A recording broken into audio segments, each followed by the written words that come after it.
Wow, what a beautiful shot to bring us back here on the SportsMax Zone, and we're switching to cricket now.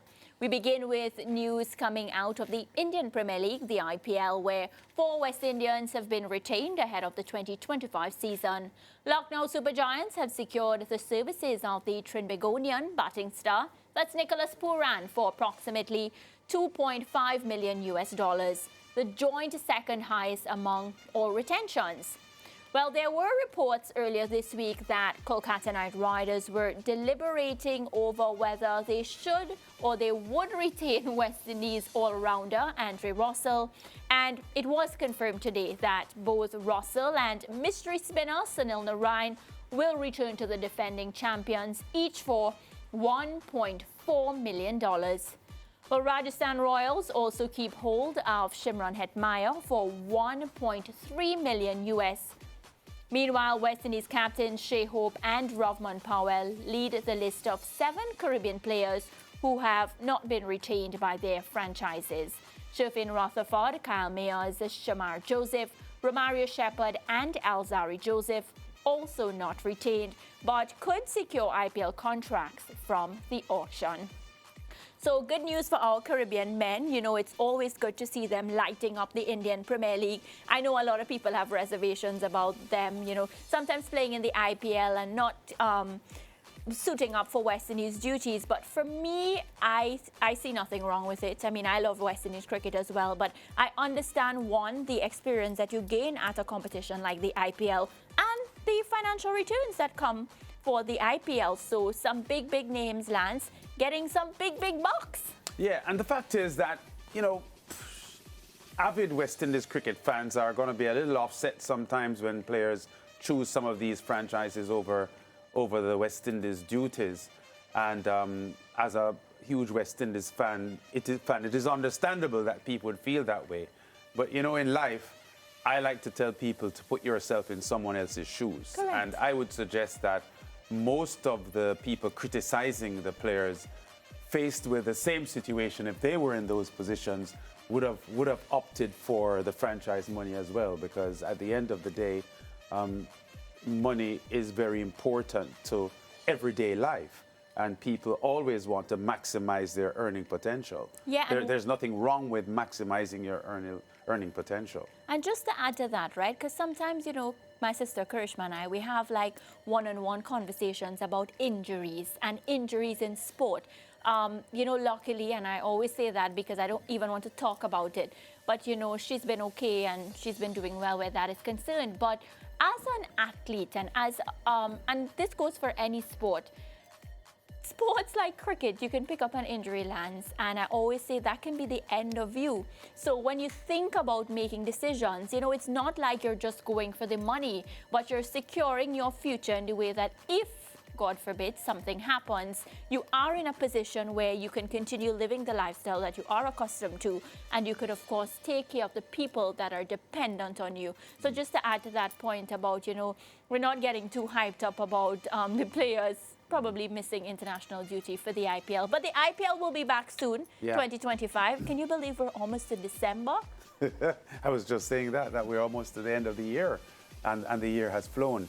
And just to add to the point that you were just making, it's not only about injuries that can curtail someone's career and their earning power, but for the most part, sports stars are at the end of their careers in their mid 30s. Yeah, I agree. For regular professionals, we can work and earn handsomely until we are 50, 60 years old. Yeah. Sports stars earning capacity has a ceiling on it, and for the most part, players by the time they reach their mid 30s are outside of their earning power because they are getting on and unable to make teams and so on and earn the kind of money. So people need to consider that as well. There's a time stamp on that. But one man who is doing his best and earning that money is the man from Trinidad and Tobago, Nicholas Pooran. He has this highest amount being paid to him, Nicholas Pooran, second highest amount But highest for the West Indians that were retained. Correct, for retention. And for me, Lance, Nicholas Pooran's story is a very special one to me. It's not a secret to anybody that, he's been in an accident. There was a point where we didn't even know if Nicholas Pooran would walk again. Now And at that time, he was just about 19 years old. Very young. And the thing is, he gave us a taste of him in the CPL, right? I remember my little brother watching him bat, and then after the CPL, he automatically became Nicholas Pooran.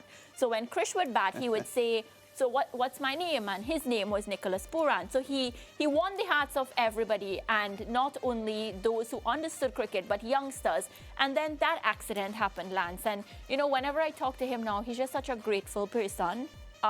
Very grateful for the gift that he has received. And I think he has really taken it very seriously.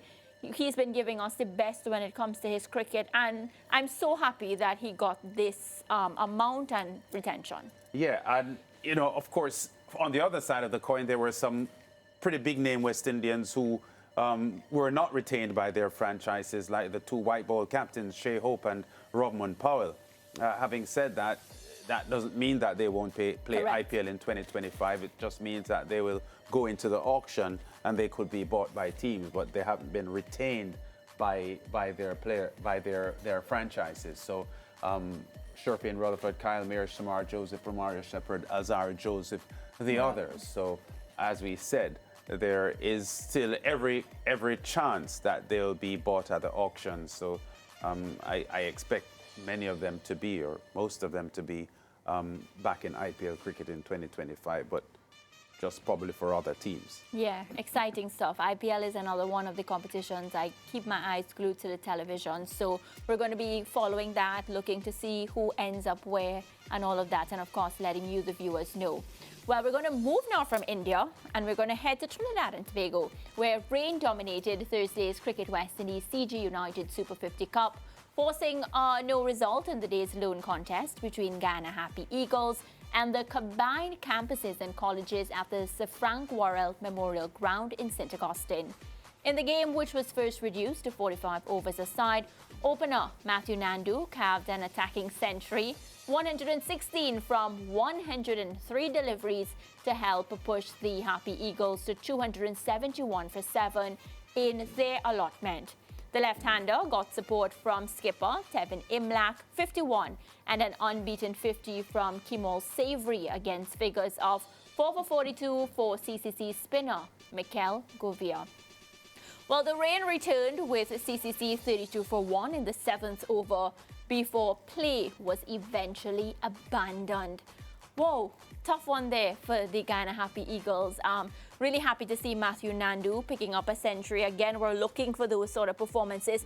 Good bowling performances as well from CCC. I absolutely dislike when these things happen to matches like that. Yeah, and for the Happy Eagles, who suffered a heart-wrenching loss in their opening game to the Windward Volcanoes. So they are trying to rebound, and then the rain stops them from probably getting a result that they would have benefited from. I think their bowling is strong enough to have triggered a victory here for them. I see Niall Smith already among the wickets. He was a late inclusion in the team, replacing Ronsford Beaton for the Guyana Harpy Eagles. But good that Nandu got 100. We spoke prior to the start of the tournament that we need to see batters knocking at the door and getting runs. And Nandu, who played under 19 World Cup cricket for the West Indies, obviously has quality and showed it today with his 100. Does it count though? Like, does that 100 count for anything, seeing that the match was abandoned? Yeah, it still does. Okay, for good. for the statistics. Yeah. All right, it's good just stuff. that it's a no result, so neither team benefits points wise. So unfortunate, Lance. And of course, we're going to keep our eyes glued to these different regional Super 50 competitions. Just, I don't know, this one doesn't sit too well with me. I like a result. What about an update on the West Indies match? Do you have the scores for us? Yeah, well, there's a rain delay now. The West Indies haven't started their reply yet. They should be chasing 210 for a victory. The England team having made 209. Okay. And rain halted play after that. So if there is a long delay, then there probably would be a change in the target, and the West Indies will change a revised target. But Sam Curran with 37 and Liam Livingston with 48 were the top batters for the England team, who were sent into bat.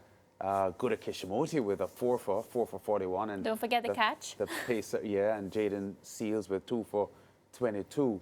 So the final score for them, 209 all out, and the West Indies should be chasing 210.